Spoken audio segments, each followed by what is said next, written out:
Zul. Oh, Zul. Ya, Mama. Mama pakai cantik-cantik ni nak pergi mana?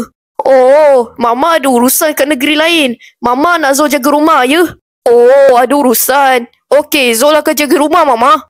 Oh, ya. Jangan lupa. Nanti kalau Mama call, Zul angkat tau. Angkat telefon?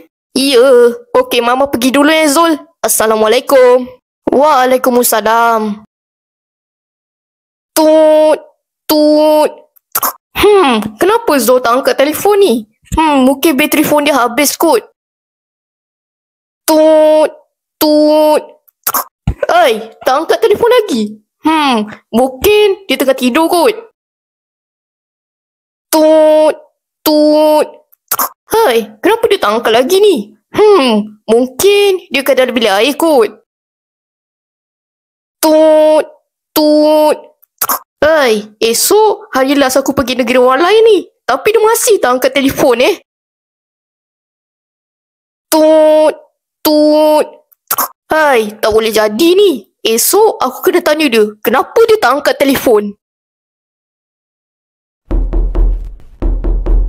Assalamualaikum. Waalaikumsalam. Masuklah Mama. Pintu tak kunci.